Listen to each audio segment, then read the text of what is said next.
screening? No. The panel discussion. Sorry, the panel discussion. Yeah. So it will be going until almost 5 minutes. Did I sign up for that? So it's not this club, but it's a larger club. Right.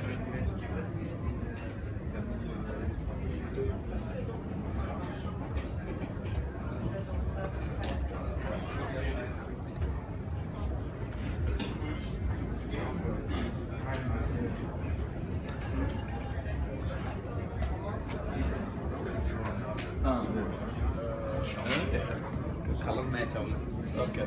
I think we shall start, and if people enter later, we will let them in. Sure. That's okay with you? Yeah, of course. That's right. Okay. So should we just go? Do you want? I can introduce if you want Patrick, and Patrick introduces Yes. you. So we are. Presentation.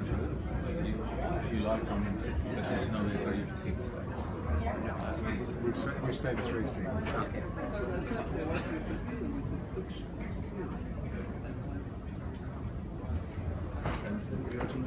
It's going on baahubali page.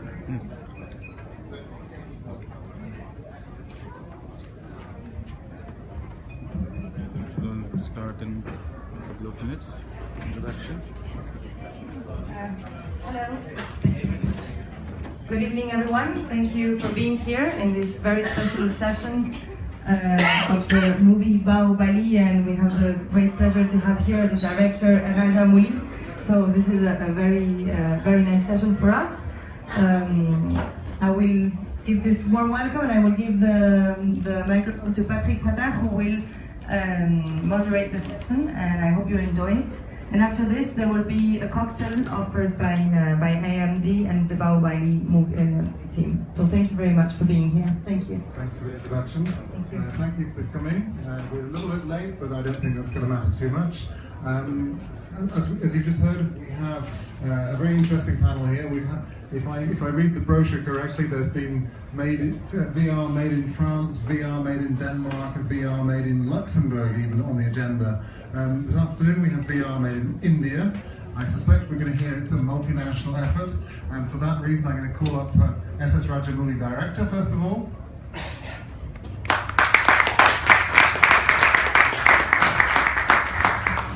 Shobu Yalagada, producer.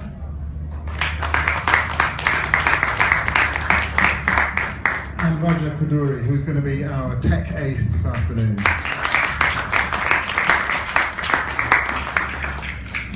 Sit down, gentlemen.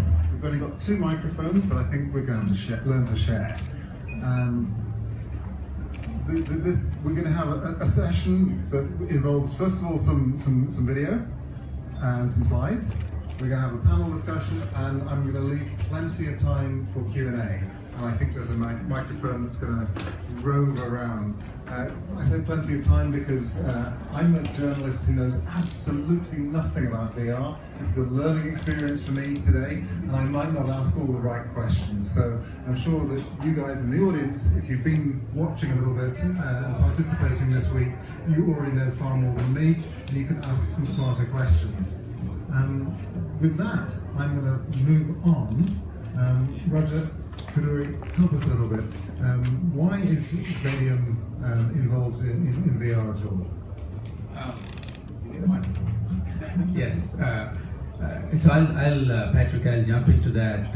You've got some videos. I got some videos and I got some slides. We're going to play them quite quickly, right? Yeah, and maybe after finish introduction of the rest of the panel members, I can just walk through my slides. So anyway, let me introduce myself. I'm Raji Kuduri, and the Senior Vice President and Chief Architect of Radeon Technologies Group at AMD, and we've been involved with VR for a little over 2 years. And we've been working very closely with a lot of content developers. Thank you. Good evening, everybody. My name is Raj Morley. I'm an Indian film director. Baahubali being my latest venture. And, as my designation says it all, I tell stories. Good evening, everyone. This is Shobu, and I produced Baahubali, and I'm producing Baahubali. The first part is over, and the second part is due for release next year. And in between, we got VR and all that planned out very well. Let's get the videos. Do we need to close the door? Beginning of an exciting era. We call this the immersive era. Experiences that are way beyond a two-dimensional screen will be accessible to us. So this immersive era is being brought in by devices we are calling virtual reality headsets. But the key enablers for this technology is actually the GPU and the game engine. And we, AMD, have been working with game engines and GPUs for 25 years now. And for the filmmakers and for the storytellers, this is an incredibly powerful medium and also incredibly affordable medium. We're at the forefront right now to be able to create pretty much anything you can imagine. And it's really, really exciting times. Just giving the client the ability to walk around a virtual set before it's actually constructed, that is really going to help the production process and also save the production a lot of money. Assassin's Creed VR is a cinematic VR experience being shot directly alongside the film. We're going really, really far trying to create this experience so that it's really on par with the motion picture experience. This video card we hadn't seen before was a Radeon Pro Duo. Shows up at my office. Andy just said, try it. And we did. It didn't take long for us to figure out that the Radeon Pro Duo isn't just a video card. It's really something that's been designed with VR in mind. It's like someone knew all the problems that were in my head and put them into this card. Now with the Pro Duo in the house with some custom software, we're able to see what we're doing on set live, 60 frames per second. That's totally game-changing for us. That's a really big deal. It's not really happened in the film industry in the last, say, 100, 120 years. So we're at the forefront of a new development, a new chapter. Actually, no, new book, in fact. We are working with independent software vendors, filmmakers. We are working with the tools community, headset vendors like Oculus and HTC. The Sulon headset that uses our APU inside a headset, completely untethered. And that's what AMD is all about. How do we work with an amazing set of partners to bring the new experiences to the market?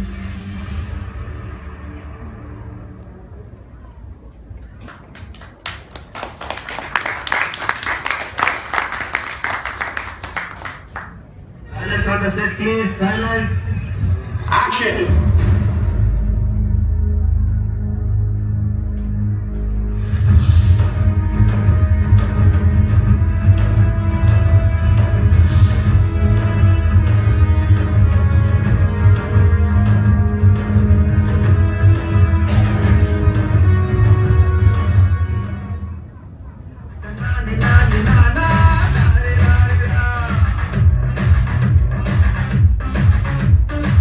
Ida, Ida, Ida.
You're going to need to speak into the microphone. Oh, yes. Is this on? Okay. The filmmakers need no introduction. Right? Their work speaks for themselves. Whereas us technologists need, what we do behind the scenes needs a lot more introduction. And I get asked this question actually, at least 15 times during the last 2 days in cons. What does the graphics card do? What does, how does this thing work? So I put just a few slides of introduction of, what I do and, what the GPUs do. And I'll, try and walk through very, very quickly on what we're trying to do with VR. First, just me personally, I discovered that I like to draw pictures a long time ago, like 30 years ago, but I couldn't draw. That's the best I could draw actually. It's even that, the shapes of the curves and the vectors there are helped by the program on the iPad. I can't draw so well. That's the best I could draw. Then I thought, I was reading about computer graphics when I was in college, and then there was this notion that you can draw any picture you want if you have an idea in your head and you know mathematics, and you write some code, you can produce some pictures. And that sounded really, really interesting. And those of you who work in the film community know how untrue that is, right? That I wish it worked that way, but you have to work with thousands of artists, and you can't get away from art. But anyway, I got into that, and 26 years later, we are still in that pursuit. And in those 26 years, I got to see, 3 different, revolutions in computing. The first is the personal computing revolution, when we started making the first graphics processors. And if you look at it, personal computer plus the web browser, right, was amazing. It touched everybody in the world, right? And you saw, the number of units that ship per year as a metric of how many people bought these things, right? 600 million computers sold per year. But then something else happened. Smartphones happened, right? And the smartphones plus apps, they just went through the roof. That's the second piece of technology revolution I got to participate in. But now we are about to enter the third era, and we call this the immersive era. And this immersive era will be powered by game engines, which sounds surprising for a lot of people. And if you know the details of what a game engine is, game engines are this amazing pieces of software in which there is great graphics, great physics, great AI, great networking. Everything you can imagine for the next generation experience is already inside these pieces of things called game engines. So they are unfortunately named game engines, but they're very powerful pieces of software. And they're all built on top of the GPUs. So game engines plus GPUs are going to put us in this third era, and that's what we are about. And what we want to achieve with VR, people ask me, where are you going with VR? What do you want to achieve? And the real ultimate goal is that we want to achieve this thing called full immersion, right? Full immersion is not just visual sight, which is what we are focusing on now. You got to get the sound right, and you got to get the rest of the senses like touch, feeling the temperature of where you are. A lot of other senses need to come together. And to achieve this vision, our goal as hardware technology manufacturers is that how do we use all the computing power we have to be able to get these things. So that's the path we are on. And on the visual path itself, the sight is a very complicated problem. If you see what we've done last 25 years, from basic 2D images, like cartoon-like images, to we got to VR now, right? But the next step is to achieve this full presence. That's actually a million times harder than what the technology is here today. So the thing I tell my team, we have 2,500 engineers that work on making these chips. Their jobs are guaranteed for lifetime, because this is a million times harder than where we are achieving this full presence. So when we started this journey, the road to get to VR, we said, so how do we get there 2 years ago? And the first problem we tried to solve is that a problem called motion to photon latency. Just like from the time you move your head, the milliseconds, to when you see the image, that latency needs to be really, really low for somebody not to get sick. So there is a lot of VR you see at the show. There is a lot of VR that makes you sick. There is some VR, really good VR, that don't make you sick. So the trick is reducing the motion to photon latency. That's what we worked on for the last 2 years. So when you see good VR, remember that the motion to photon latency is very small. The next rule we had is that if you're in your system you have something called a CPU and a GPU. If those are not fast enough, if they can't keep up, you throw up. So these are the two problems we wanted to solve, right? Keep the latency low and not have people throw up. And where we are today with the technology you're seeing is the result of collaboration between the headset vendors, GPUs, CPUs, software, so that you can get an experience where people are not throwing up everywhere. And we did a piece of technology called Liquid VR that brings all of these things together so that people don't throw up. And that's the basis of some of the work we are doing with the content developers. Now, where we are going next, we have the headsets that you're looking at today, when you come to cons back in say 3 years from now, they're going to be so much more advanced, right? So the number of pixels they have today, they have 2K pixels per eye. There'll be 16,000 pixels per eye in 3 years. So a lot of pixel, 100 times increase in pixel rate. And to get photorealistic graphics, it's 1,000,000 times harder, like I mentioned before. And then GPU advances, just hardware advances are not enough. One of the things I say all the time is I'd like to see this before I'm dead or retired, which means we can't wait for 1,000,000 times advances in hardware. So what we're doing is we're working with the content developers to bring that reality in the next 5 years, right? So that's kind of what's happening on the technology side. Now, the GPUs, game engines are also revolutionizing what's happening in the whole virtual production process. You saw some of the mentions of that Pete was talking about in the video of that. And so there's the whole creation to distribution, where the connection between the content creators and us technology guys is very, very important. So we'll hit on some of these topics during the panel. And one of the things we learned during this process is what creators need is limitless. There is no kind of limit to what they need. And people ask, so how are you going to, what's the future here? And the Hollywood and the content creation business is not that big, right? If you actually look at it, the amount of kind of dollars they are is very small. So how are we going to get the next generation technology? And it's kind of really fascinating, the thought I leave at the end, what we're working on, if my slide goes next, is, what we're entering, like I said, we are getting into the immersive era in gaming and film, but there is something else that's happening too, outside this space, which is what I call the instinctive computing. Which is what kind of Google, Facebook, and all are doing with artificial intelligence. And if you look at what we need, so the definition of immersive era is that we'll be surrounded by billions of pixels, right? That will change, our lives in many ways that we can't yet imagine. But if you look at the instinctive computing era, our lives will be augmented by artificial intelligence that, that helps us, in every step of the way.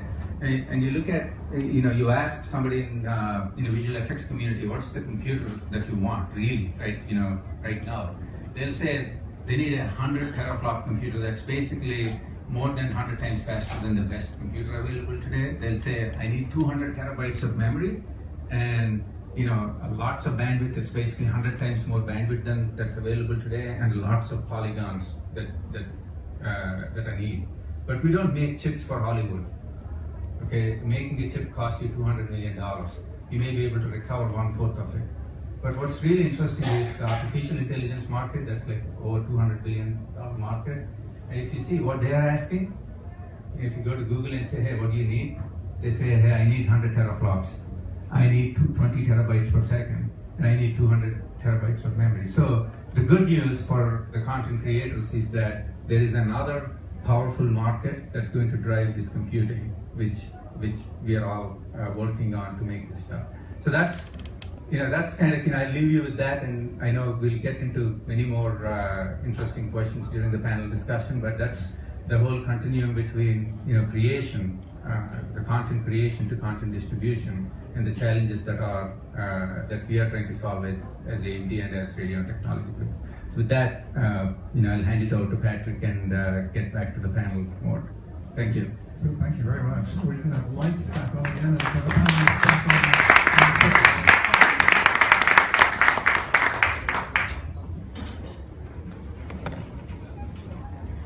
I think we're going to talk in kind of 3 different segments today. I think we're going to talk about the creative vision, we're going to talk about the technology, which you've already introduced, and we're going to talk about the business, how this works. So I think it's only fair, Mr. Rajamouli, that you go next and introduce Baahubali to everybody in this room, because it's just possible that not everybody's seen the movie, the first part of the movie, and then I'll ask you a supplementary question. So here's a big clue. You can then tell us about your creative vision for the VR component. So introduce the movie first of all. Yeah, Baahubali literally means strong arms, the strong armed one. Right from my childhood, I had this thirst for stories which are larger than life, emotions which are larger than life, situations which are larger than life. Those are the stories that compel me. Even before I knew I was going to become a film director or a film person, those are the stories that moved me. So after I became a director, I made some successful movies, but the real films which I wanted to make, the larger than life ones, still remained there. So then I teamed up with Shobu when I told my producers that I want to make a film which is really, really larger than life. A film,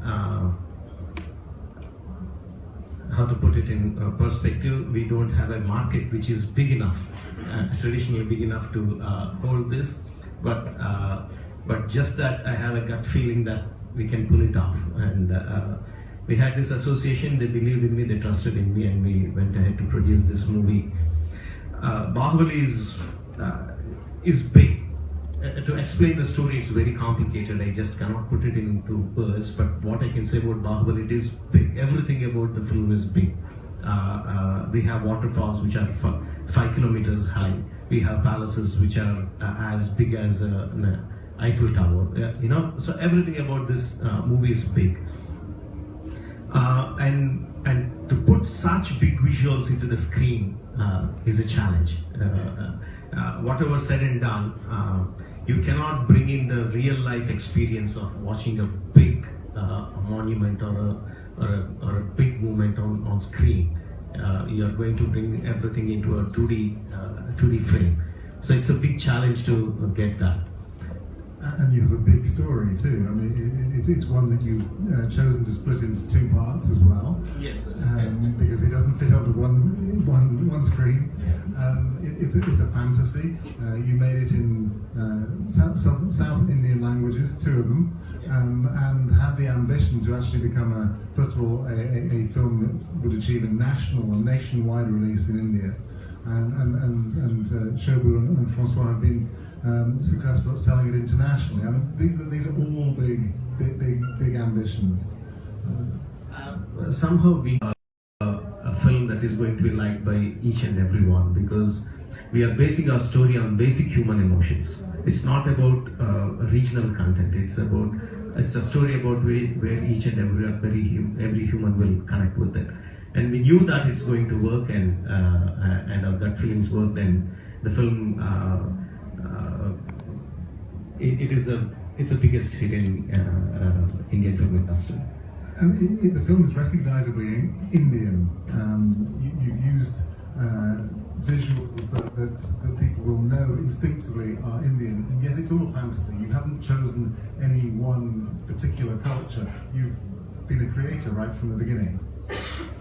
Yeah, actually, if you look at it, it is none of the films, rather be the costumes or the era or the language, is authentically Indian, right? It's all creative. It's all creative. Even the story is fictitious. Even the times are fictitious. Everything is fictitious. That is one of the main reasons why we thought that it's going to appeal to everyone, not just one Telugu culture people or South India or few states. We never limited ourselves to that. But that's going to allow you to continue creating all the way through the process, through the VR process and through games and other things, which I hope you and Shobu will tell us about. You don't have to be faithful to any particular culture here. Absolutely. The only culture that will be faithful is to drama, if you call that a culture. Drama and action and fantasy. I mean, it's a fun film. It's a very fun film. I saw the first one back in July of last year, and I'm looking forward to part 2. Shobu, I'm going to bring you in next.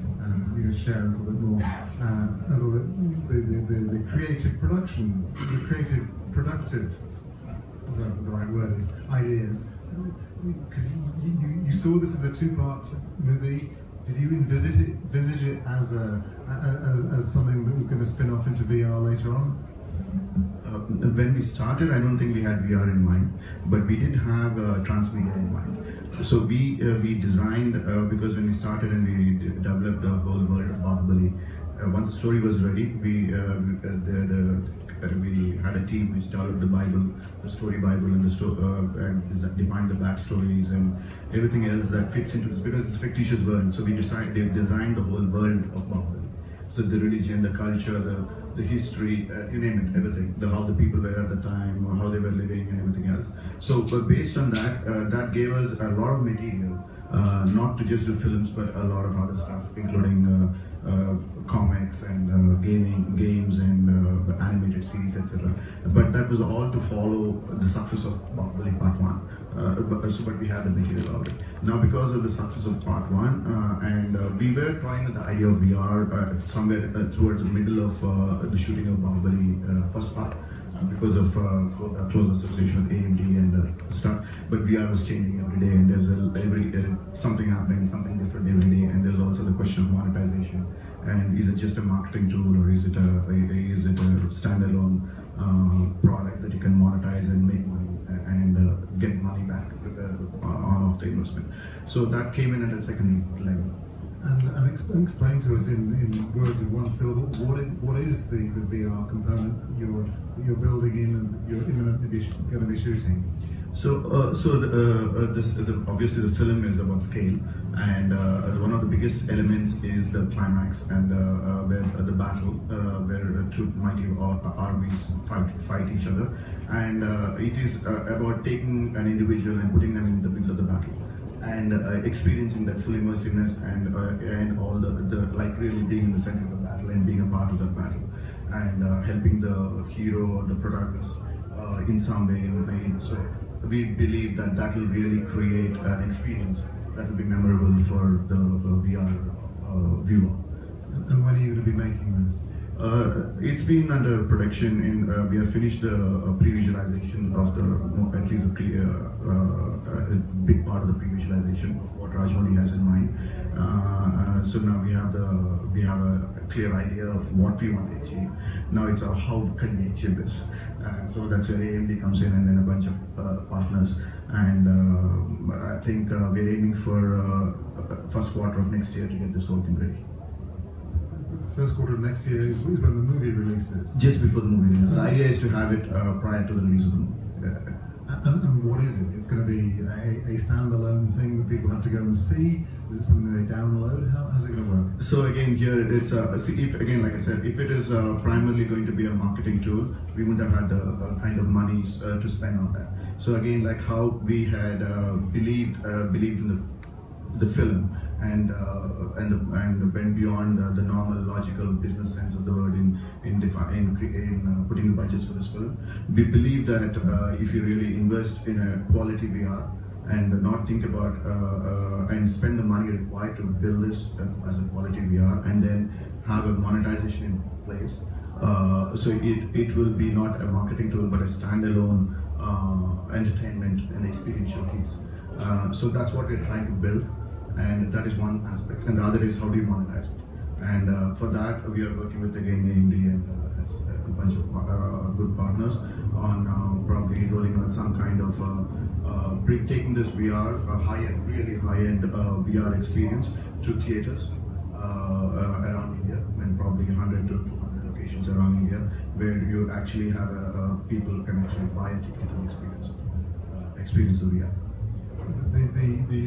The movie concept, the two-part movie concept that you are working on, it had a budget, I think, of about $40 million is the published figure.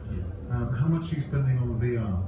Is that coming on top, or is that coming out of your existing budget? No, it's a separate budget altogether. It's a separate independent project.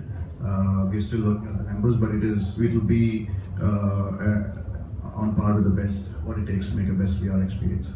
But I don't have an actual number. We're talking $1 million or more? Yeah, definitely more than that. Yeah. Okay. Time to bring you back in, I think. How are you helping and guiding this particular VR experience? We started, talking about the VR experience about 2 years ago, and I visit India once a year, roughly. And when I visit India and when I go to the set, when I visited the sets of Baahubali the first time, I was completely amazed. I was amazed at kind of what they were making, the scale of things there, and that's what kind of that inspired me to inspire them to say we got to do something with these assets, with this scale. You just happened to be on the sets by accident, and not everyone on the around film set. No, I had. If I have to meet my family, I have to go to the set. Actually, I have no choice. In fact, and the set is like some 50 miles away or something, so it takes whole day to go there and come back. So I have no energy left after. But so that was the beginning of kind of looking at what they were creating. And you could see that they were doing something for the asset creation and all was also really interesting. And I also happened to, I have another role which I didn't talk about. I have a visual effects studio, that I founded with a collection of people that's based in Hyderabad that worked on this film. So I was involved on the visual effects side as well in terms of the assets that are being created for this film and all of that as well, right? And monetizing the assets, how do you kind of leverage these assets in different places was also a thought process that we had. So I think it was a combination of things. VR was very, very new. In fact, most people didn't know what it was like 2 years ago, really, right? And in fact, most people didn't know even 12 months ago, right? We were going and visiting a lot of storytellers to say, hey, you could do something really interesting with it. And as Shul mentioned, the scale aspect of it is the most kind of interesting thing. But again, when you put that in the hand of imaginative creators, we don't know what they're going to do with it, right? We still don't know what he's going to do with it. I mean, we have some idea now that we have some pre-visualization. That's as of 3 hours ago, but and that could change by the time we get to the end of the year. How it's going to change and all. So anyway, that's how we got on this journey, and we will see where it takes us by first quarter next year. I think everyone is still working out what visual reality, virtual reality is. And I'm sure that if you've been around this week, many people got different definitions, right? But I'd love to hear your definition of what you actually think it is. My definition. It's interesting that the scale of VR experience is very large. Actually, speaking of scale, just the VR experiences are also very large. And I kind of said this morning to somebody. I said that they are bad VR experiences that are very convenient, and there are good VR experiences that are very inconvenient, right? That's the range. And unfortunately, both are called VR experience, right? So. And my definition of VR is essentially, like I said, it's the concept of presence, that you put something on your head and it puts you in a place that you're not physically at, right? So any experience that can transport you to a different location than you're physically at, to me, is the virtual reality experience. So the more immersive, the more believable, the more compelling we make that, that to me is the VR. And I don't think a lot of experiences that you see today qualify for VR in that definition. But at least what we are striving with this partnership on Baahubali 2 is to get is to be one of those experiences that it is real VR, it is real full presence.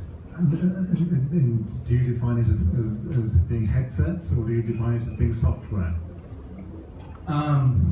It's all right. It's the headset technology, it's the computer technology, it's the software, and it's also the the idea, the content.